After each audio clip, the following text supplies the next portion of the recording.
Hello everyone, this is the Armpit Intellectuals. I'm your host Bilal, and with me is the co-host Zara. Hello. Today we're going to talk about some boots. These big 41-inch boots which can and have the ability to walk all over you. So what are these boots, Zara? So these boots that we are referring to is Milbus. Now, what is Milbus? For those of you who are listening to this and may not know what Milbus is. So the definition of Milbus, I've taken this from Military Incorporated by Aisha Siddiqa. It was originally published in 2007 and republished in 2017. So it was originally published during Pervez Musharraf's military regime. So this is a direct quote from Siddiqa's book. And so Milbus refers to military capital that is used for the personal benefit of the military fraternity. Right. So imagine the military is like a frat. In a frat like Big Boots, calling themselves Alpha Bravo Charlie. Exactly. Yeah. And so further to this definition, Milbus also refers to allocating a part of the defense budget towards post-retirement benefits for military personnel. So Milbus actually keeps military personnel after retirement sort of taken care of. Happy. Yeah. Content. And this can look like membership to exclusive clubs, provision of domestic workers, Moja hi moja. Subsidized utility bills even. Imagine. Excuse me. Wow. And business opportunities, of course, entrepreneurial opportunities, resources to start businesses. And it is a completely independent form of capital. So it doesn't follow the standard procedure of accountability of the state. Okay. So it's a separate entity, and it doesn't come under the government. It's kind of its own, it operates at its own. Deep state, as they say. Exactly, deep state, center. Yeah. Yeah. So I think that's pretty much in summary what Milbus is. This is a very, very summarized definition. So, of course, if you're more interested in learning, feel free to, read Aisha Siddiqa's book. We'll link it in the caption. Right, of course. And Siddiqa also compares how, unlike Turkey and Indonesia, which are also, I guess, military strong states, Pakistan is the only military-dominated state that has historically been led by army generals. Okay. Historically, yeah. Led by 4 army army generals. generals. Full, it's like the tenure track of army generals. Yeah, is tenure like, track. yeah. I mean, I would say 4 direct martial laws, and then, general overall hybrid rules. Yeah, for Still sure. Still is, definitely. And what Siddiqa has estimated, the worth of Pakistan's Milbus, so I guess its net worth, you could say. It's a very loose estimate of billions of dollars. I don't think we would have access to an actual number. No, yeah. But everyone would have heard about Fauji Foundation and Army Welfare Trust, which are the biggest conglomerates, I think. And they also have monopolized natural resources like DHA, housing schemes, educational institutions. So I would say they have a hold over our NUST, exactly. Army public schools. So they have this hold over our intellectual elite. Future cream. Kind of. Of course, lums. It's not lums. But still there is a lot of people who want to go to these places. Siddiqa also, and just to mention the banks, they also run banks. They have Askari banks and other And all the financials. land. And all the land, yeah. So that's how also, Siddiqa says how they sort of differentiate their income. First is they get it from the selling of weapons. So they have factories. I think it's called the Pakistan Ordnance Factory, which is somewhere in Punjab, and they produce artillery weapons, which recently was, I don't know, it was reported, but unconfirmed report was, that they were selling it to America for the Ukraine war. Again, it's not, it's just poof, it's a fugazi. I don't think it's confirmed. It's a fugazi right now, yes. So they do get into these different kinds of revenue streams, which again, involves owning land, farming. And so it's just any type of entrepreneurial business. And such as Hamza Alavi, that he made a theory which was, do you want to talk about it more? The theory of the overdeveloped state. Exactly. So essentially, in summary, Hamza Alavi was a Pakistani sociologist, and I believe he wrote a paper on this theory of the overdeveloped state in the 80s, sometime in the 80s, maybe 82. And so the overdeveloped state, this has been, kind of echoed by a lot of, I guess, like Pakistani academics who write about the military. And it refers to how the army remains central to the interests and politics of the dominant class. Okay. So, the army is basically, I guess that's why they refer to, Punjab as the center, because the army is also at the center. And a lot of, businessmen, elite businessmen, bureaucrats, they rely on their relationships with the army With to the army, of course. keep their businesses going, to, keep their connections. It's a nexus, right? Exactly. Yeah. So that would include, I would say, like, businessmen, bureaucrats, and even feudals and sardars of different places. For sure, yeah. I think they all need to maintain military connections in order for their flourishing, in order for them to thrive. Like, it's very crucial to have these connections. And, and they'll have these dinner parties and entertain each other. And it's quite funny, actually. But, it's just kind of how it goes. Right, that's great. So yeah, before we even move on, I also want to sort of emphasize that how did military even begin to get this position sort of in the country, because it's supposed to be army, it's supposed to be defending us, but it does go back to the partition. When the subcontinent was being partitioned, Pakistan got the share of the army which was unproportionately higher than what the resources it was given for, allocated. And it was around, if you would divide, if the whole India would have 100% of the army, Pakistan would get 33%, and the resources, the 100% of the resources of that, Pakistan would only get 15%. So this is also quoted and in one of the books by Ashish Jalal. And yeah, this would become the bedrock of how Pakistan military would take over the country and over his history impose four martial laws and hybrid rule, which is still in play. And one of the, as you mentioned as well, like, there is sort of the Punjab dominance of military, and this is not something out of the ordinary or is just out of luck, but there is a theory behind it. Do you want to talk about why it's mostly, whole Pakistan is mostly Punjab centric? Well, a part of it relating to the military and kind of like the military recruitment, why, a lot of it is based in Punjab, can be traced to the martial races theory. And the martial races theory is basically from colonial times. It's how the British caused division amongst the ethnic groups in India at the time. They favored Punjabis and Pakhtuns as, soldiers, because the British perceived these two ethnic groups as obedient and strong fighters. And they also saw them as having, material interest in actually joining the military, the British army at the time. And the British saw Sindhis, Baloch and Bengalis not soldier material, I guess. They didn't have that they didn't pass the vibe check. Yeah.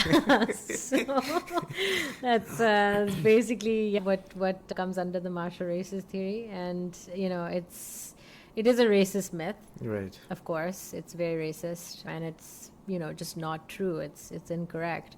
But the British kind of based this on during the Mughal period, and certain ethnic groups that they believed showed this warrior instinct, right? And right. You can see that also, like, in our sort of history, like Rajputs, for example, right? Like a warrior caste.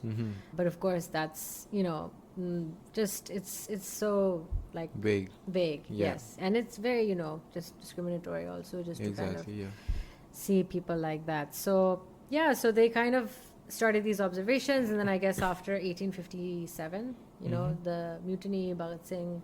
We call it the War of Independence. Right. The British call it the mutiny. The mutiny, yeah.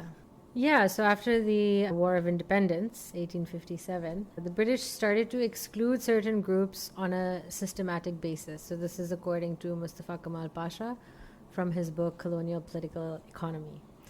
And yeah, it just kind of became embedded within the system. It became a system of excluding, people who weren't Punjabi or Pakhtun.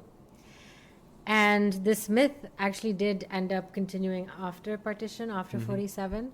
And you can see that in Pakistan, for example, right? Right. Where the, military, the ethnic majority is Punjabi, Right. Yeah. followed by Pakhtun, right? And you can also see, by how Milbus operates, where it operates in Punjab, right? Right. Right. I mean, I would say all over Pakistan, but yeah, mostly Punjab, Karachi. But I think, sorry, what I meant to say is that the recruitment, Recruitment is from the Salt Range district, right? Right. Right. Right. Yeah. The Potohari, I guess, belt. Right. Right. Yeah. What cities fall in that? I mean, Abbottabad and Dera Ismail Khan? Dera Ismail Khan, I think. And that's a good question. I mean, there's a lot of. I mean, I think even Islamabad falls under it, but I think Islamabad is a new city. I think they were referring to people who have been there, like, I guess, like, since like a long time before even Right. partition. Right, and it's interesting actually how this kind of homogenization of Punjabi, ethnicity within the military is, it creates this ongoing divisive divide. I mean, especially amongst the other ethnic groups like Baloch people, for example, right? I mean, this is a quote from Siddiqa's book, but Baloch leaders view the armed forces not as a national military, but a Punjabi force with a mercenary and exploitative character. So, the military or the army is just so Punjab centric Right. that, it creates this image of them in, from what I just read out. It creates this separate kind of image of them from the actual, country, from the nation, from this community. It makes them very ethnically based. Technically based, yeah. Yeah. Yeah. And I think they would try to, like, incite violence in Balochistan. I mean, you would see all over the years, like, what they did with, their leaders.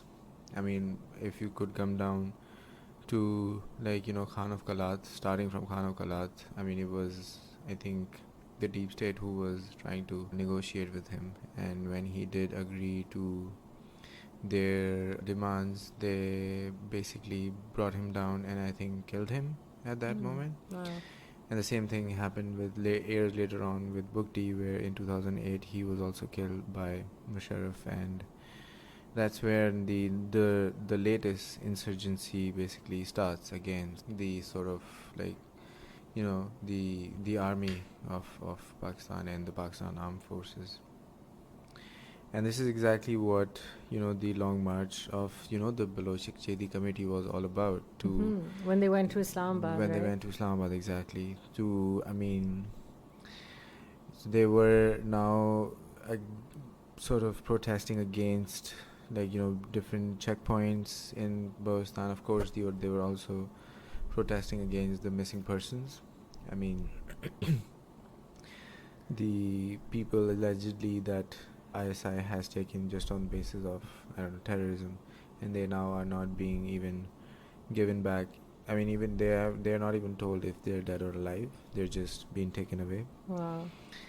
So this is basically, like, this 75 years of, although you would not want to say that it's like, like a Punjabi sort of dominance over, or like, like sort of, like, yeah, like sort of, I would say, rule over Balochistan, but it's just that the way they've made it, they've made the army in a sense, because I would say the common people are the same, like, the common people have the same, problems, but like in Balochistan you would see more of checkpoints, more of, like, abductions, and just army just sort of playing these, elitist and sort of racially, ethnically, divisive methods, Whereas, you know, Pakistan, as Taimurlal also mentioned, is a multinational state. Sounds like a multinational bank almost. So, I mean, all it over the could world. be. It could be, yeah. I mean, 4G fertilizer Zindabad, man. 4G fertilizer Zindabad. If they can make it 4G fertilizer multinational, why not? I don't care. Anyways, so I guess, you know, most of these recruitment is not like Balochistan regiment is very is not at all. Maybe now people are going in there, but like mostly it's Punjab and Pakhtunkhwa dominated. And there's also a term, if we would want to talk about, is the army brat. So what is this army brat now exactly? I mean, yeah, that was What? a Yeah, very yeah. interesting diversion into army brat. Yeah, exactly. मेरे दिमाग में ये है, मैंने कहा बहुत हो गया यार, अब इनकी थोड़ी जो है ना और चीज़ों में जाया जाए, डीप चीज़ों में जाया Yeah, जाए. for sure. Like additional products of Additional Milbus. products, So exactly. obviously उनके बच्चे भी तो इसमें आते हैं, right? Exactly, So, yeah. army brats.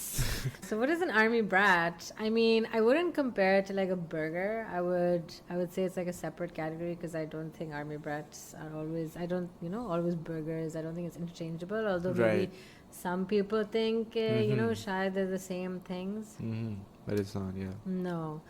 I mean these terms are funny anyway, but I mean just to get into it, you know, I would say it's an army. The term army brat is used to describe someone who is the child of a senior army officer, particularly like someone who would, you know, benefit from the privileges Right. that Milbus provides senior ranking army officials and officers.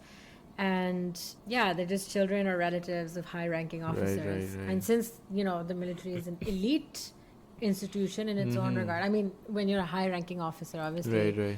not for all the soldiers, Yeah. one can obviously imagine that the lifestyles of high ranking officers and families are lavish, Yeah. given that a large proportion of the defense budget is allocated to them and their lifestyles, right? Exactly, yeah.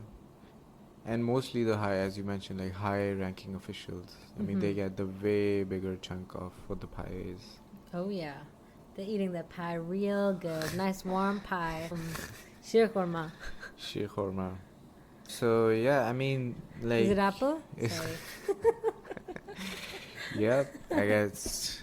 How do you like damn apples? Well, check these apples Well, it's out. mango season technically. Well, check these mangoes out. Like, you know, they've also like sort of, I mean, if I would say, like, you know, this elitism and economic elitism also is sort of connects through how they've taken lands, like, you know, like how they make money, lands from Sindh, like, you know, they have these different, I mean, if you can see nowadays what's happening with SIFC. So SIFC, where people have, I mean, not the army has taken land and now they're going to do corporate farming. So I don't know what that even means, but like now, I mean, they were doing it. They already had 4G fertilizer and they already had lands. Now they're, I guess, gonna get into farming really. Right. Like, Historically, they've had a lot of land in Sindh, right? Yeah. I mean, now, even now, they also bought out, like, through SIFC. Again, I mentioned SIFC. Please look it up, SIFC. Can you tell us what it is? It's just like a special, I don't even know what does it That's okay. stands for, but it's a committee, yet another committee. We'll add this acronym in the caption as well. So it's just another committee which is just made of all the army generals, and it's gonna take care of everything, basically. Wow. Economy, Boys everything Club. economy. Is it So, like a you boys know, club?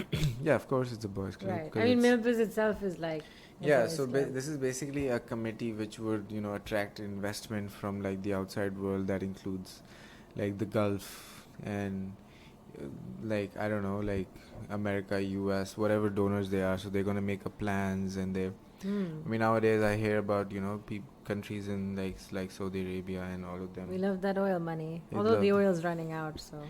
Yeah, the oil is running out. Yep. They themselves are kind of Yeah. thinking about the future, but we have.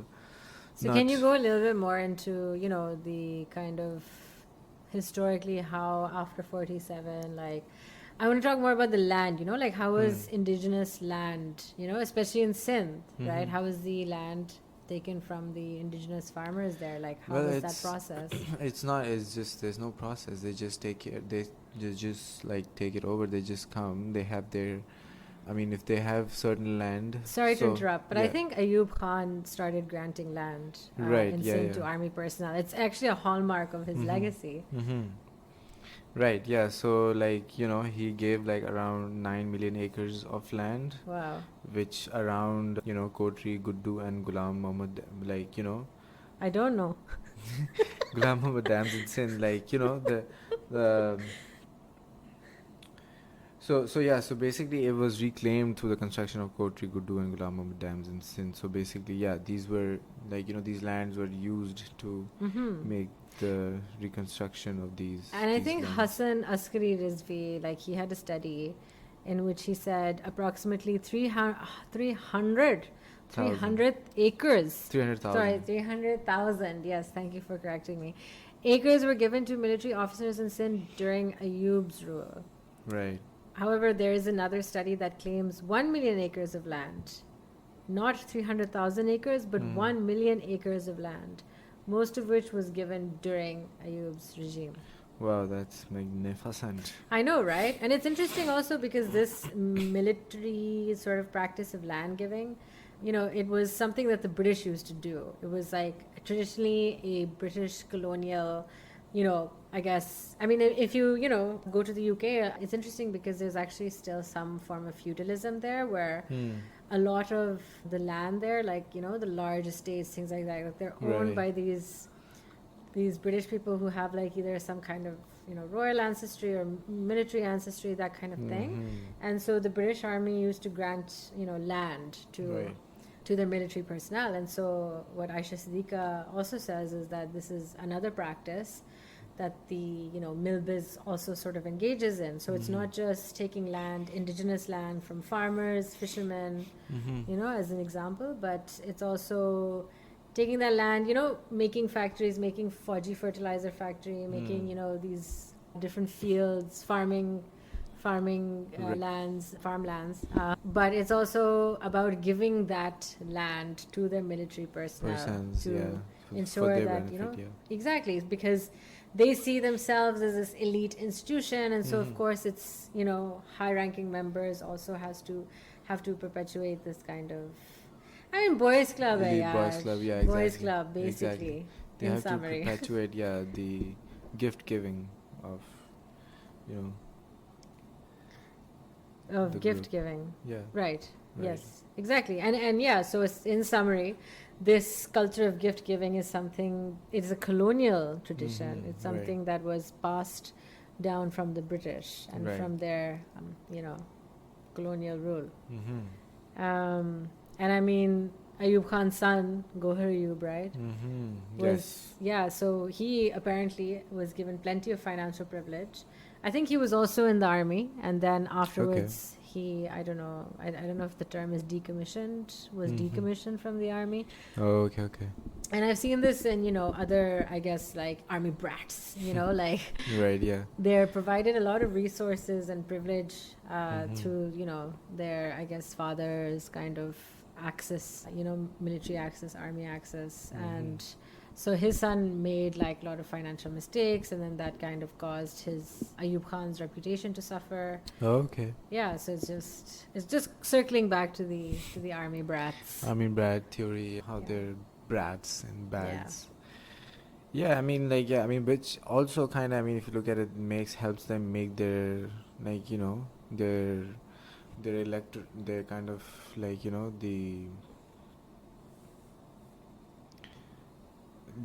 the electorate, like they can make their adda there, like sort of whatever constituency, I was looking for that word.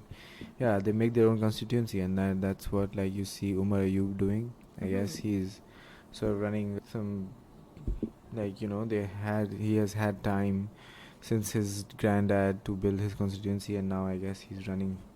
Yeah, go into politics, build constituencies from scratch, not even kind of join an existing one, but actually, and I think that falls under this, privilege of entrepreneurship, being able to be entrepreneurs, and I think, being a political entrepreneur also falls under that.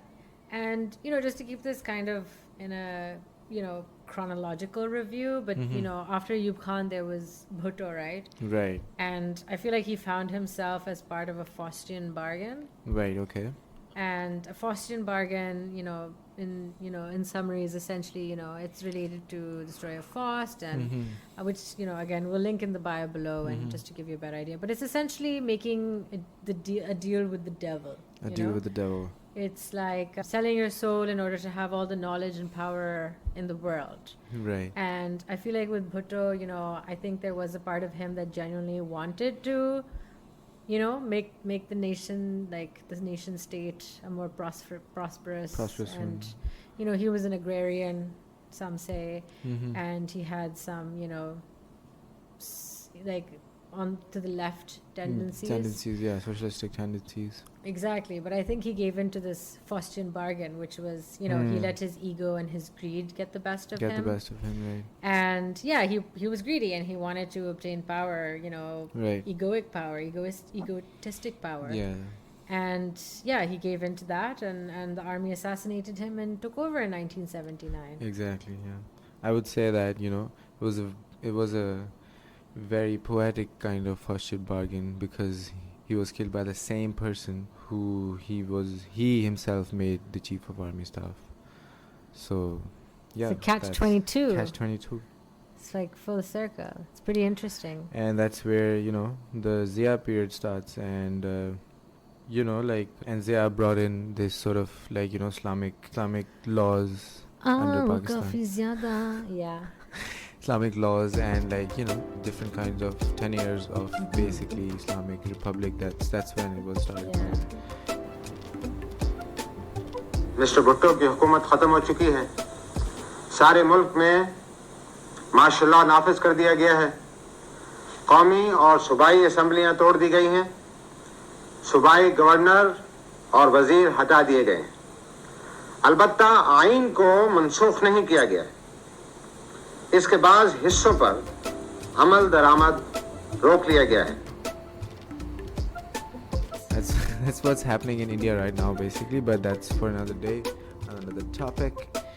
And yeah, and which one of the things, according to them, is also to keep the nation an Islamic one, and that has a big impact on the mothers of the nation. And if you want to give this sort of like a feminist touch to a feminist touch, it's not just a touch. I think the feminist perspective has to important. Be. It's of course. It's all. It has to be the center stage. I mean, it's just a lens that should be applied to everything you look at, right? Exactly. And I think in the context of speaking about Milbus, speaking about the military's economic interests in Pakistan, of course, those economic interests also affect the social interests of others, right?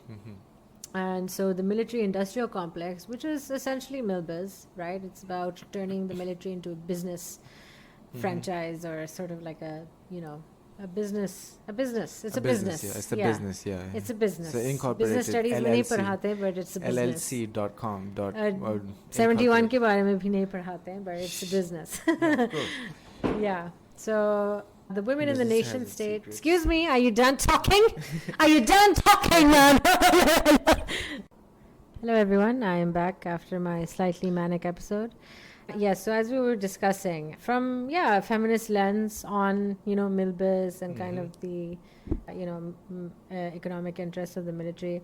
I mean, I think this goes a bit deeper, right? So during partition, women were seen as badges of honor. They were seen as these emblems of representing the respective nations. So Muslim women had this kind of, all of them, right? Muslim, Sikh, Hindu, right? And there are a lot of tragedies and, that occurred during that time, which, because of this belief, which, we can discuss in a separate episode. Right. But in regards to the military-industrial complex, I guess partition also created this belief of seeing the two nation states as motherlands, right? Like, just say India, they refer to it. Bharat. Mera Bharat Mahan. Right. And and so this, and so of course, a lot of these nationalistic army interests revolve around protecting the motherland. The motherland. Yeah, The protecting. motherland. Okay. Exactly, the motherland, like in Yeah. quotations, right? And of course, this also refers to their actual mothers, women, right? Mhm. Defending Defending. not just the land, but the honor and the purity of Right. their women. So it's a lot of like, honor culture, purity culture. Right. And yeah, and so I think prioritizing the military, right? For example, prioritizing the military's activities, perpetuating this sort of paranoid state, ke like India's gonna attack us, like this kind of like Right. paranoia, jo it permeates into society, and it's very patriarchal in nature. Of course, there are women in the armed forces. That's not to say that, but of course, they are a minority, right? And Right. the military prefers men. They see men, specifically as we discussed, Punjabi and Pakhtun men, Right. as obedient, strong fighters. Right. Right. And in turn, what this does is it creates this culture of, traditionality towards like the woman's role. It prefers to keep the woman in a domestic space and in a traditional role of mother, wife, caretaker, so that she can, give birth and reproduce future soldiers of the country, of the nation state. Factory. Exactly. And this is essentially, what the deeper belief where women's role is, this is the deeper belief of the Islamic Republic of Pakistan's, center theory. Like, maybe they don't even realize they're doing this, right? But this Yeah. is how patriarchy is embedded in the Embedded, system. And of course, in this context, family planning is not prioritized. Prioritize, of course, you want to prioritize. Because they need more soldiers. They need more people to wear these boots. Yeah, these boots are going to walk all over you, and yeah, they definitely are. And not just that, but also like, the socio-cultural aspects of the nation state, and I mean, it's interesting as well, like this sort of idea of, women staying at home, being traditional housewives, staying within the domestic space. I mean, when it comes to, foreign work, for example, Right. in the UAE, there's a culture of like, domestic workers जो आती हैं, Philippines से आती हैं, different मुल्कों से आती हैं, like, Bangladesh, Philippines, Sri Lanka, just to give an example, right? But Pakistan actually doesn't have any official program for, Right. Women domestic workers in Pakistan who want to go work in Dubai. Right. Yeah. It's done in like a way that doesn't, they still go, of course, but it doesn't grant them the safety and the security that it would if they were doing it through their government alongside, the whatever Gulf countries' government. Okay. If they had that formal sort of protection from the government. And that is because, the state sees women as caretakers, homemakers, ghar pe baith, like Yeah, that's exactly. Yeah. what it sees women as. And this obviously is perpetuated by this military industrial complex, this Milbus, that wants to just increase. I mean, the defense budget already is worth billions of dollars. It's such a Exactly. high portion of the budget for the whole Country. place. Yeah, exactly. And it's obviously focusing on the military and the military's interests, and that includes subjugating women to these very traditional roles, which essentially brings us back to the point we made about how the army is an empire. And I guess, as we come to a close, what have been the theorized steps, that could potentially lead to, dismantling this empire, at least, making its power and its hold over everything, really? How can it be, weakened and kind of more balanced? Right. Yeah, I mean, these are not my own opinions, but I mean, I'm just recycling these opinions from what I've heard from other people. And I mean, yeah, going back to the point of like the proportionality of the resources that the army has had, and how it's not like equal or not, it's unproportional to what the resources are. I would say first is to basically cut down these resources. I mean, the immediate would be to cut down the budget. I mean, again, it sounds very cliche, but like it has to be done. cut down the budget and allocate it to different sectors of Yeah, I society. mean, yeah, of course. Like if you're cutting down from there, you just basically you don't have the pie. Mm-hmm. Either you grow the pie, either you know You can't reallocate grow the pie. You can't have the pie and eat it too. Exactly. Yeah, Yeah. exactly. So you either grow the pie if you can do that. I mean, it's Mhm. gonna take time Mhm. before Pakistan's economy gets better. Mm-hmm. So in that way, you will have to sort of shrink your piece of the pie. Because like right now, how it's going, like I don't think even army would be able to get its piece of the pie. I think the army should really be distributing pieces of the pie to those it hasn't reconciled with historically, right? I think I mean, yeah, they would take it away from them, which is exactly what they're doing. Like, I think you're referring to 1971. For example, for Baloch people as well. Yeah, they need to reconcile. I mean, which I don't think again that what they're gonna do, because it means that they're. I don't think any army apologizes for its actions. Also, sorry to interrupt, but I just want to make it clear that when we've referred to 71, we are not referring to independence from Bangladesh. We are referring to the Bangladesh Genocide. Liberation War / genocide. Yeah, of course. Yeah. जो Pakistan army ने की थी at the Exactly. time, West Pakistan, I suppose. Right. But yes, we just want to make that clear. We are not tiptoeing around No, what we're happened not. in 71. No, I'm not. I'm just saying that. No, I know you're not. I'm making it clear to those who are listening. Yeah, for sure. Of course. Like if you listen to one of the recent, the going away ceremony of Mr. Bajwa, the last chief of army staff, he had said that, he said that, this whole Bangladesh thing was a political thing and it wasn't an army thing. Wow. So whatever was, I mean, they know what happened. They know that, the nation has an idea of what had happened. Now it is coming forward, and saying that at that moment in time gives this feeling that, the army has an idea of what, things people are getting to know What things? What things are people getting to know? about the 71 war, right? Like they, Like nobody the truth says is coming the to truth the is coming out. surface. Exactly. लोगों को पता चल रहा है कि Exactly, असल में yeah. क्या I हुआ। mean, मैं अपने अब्बा से जाके बात करूँगा 71 के बारे में और मैं बोलूँ कि हाँ उनके जेनोसाइड हुआ था और रेप हुआ था, वो कभी नहीं मानेंगे क्योंकि that's how they have, distorted history, which also brings me back to what the, like the reference to back to our previous episode from Iqbal Ahmed, it's Rest in peace. It's in peace. It's a paranoid state, so it has to distort history. It's just like, which also, takes it, like again, paranoid, anxious, like, it invests in nuclear program, and like, this again, which is a result of like, distasteful result, like distrustful and distasteful relationship with India, and which keeps like, we discussed it last time too. It's just like competing with India to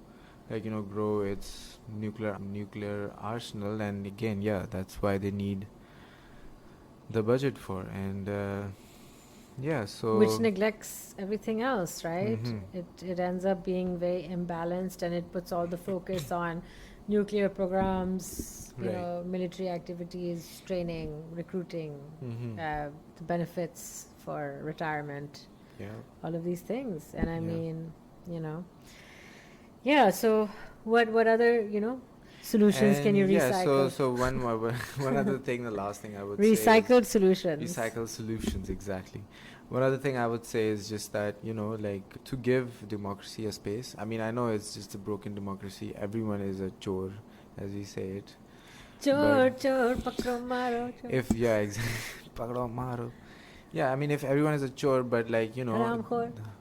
if it's a 10%, at least the Teri person is niyat doing kali. the 90%, let them do the 60% of it, okay? Let Nawaz Sharif take 40%. Haramkhor. हरामखोर को असली 60% तो करने दो.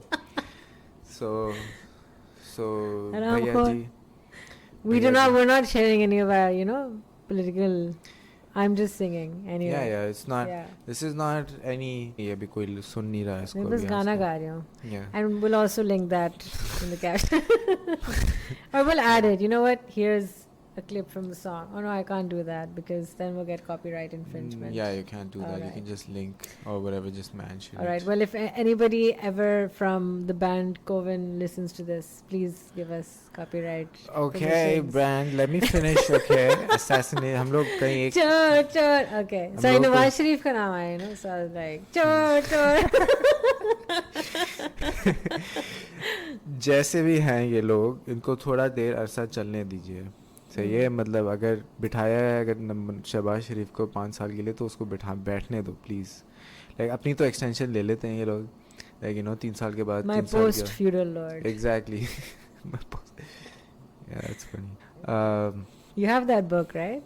My Yes, feudal lord. Nice. yes. Anyway, Very cool. so yeah, as I was saying, they need to bring these people some stability, and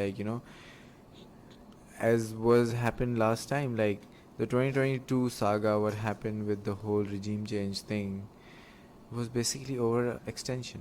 The whole thing, the whole drama, basically the company came Extension. to the company. Oh, I'm saying the company. It is a company. Pakistan is a company. Anyways, It is the company came essentially. to a halt. It's a startup. Yeah, the company came to. It's a failed startup. Yeah, the company came to a halt because of one extension. Like the Right. CEO needed an extension, and it just disrupted the whole company. So. Mhm. So yeah, so like the chairman, the CEO need the managers to be given their time, they Right.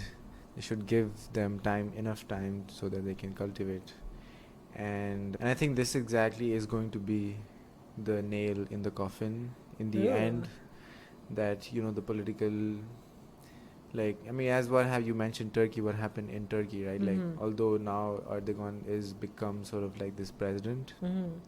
but he still has kept army away. So people hope, that no such thing as Imran Khan would happen.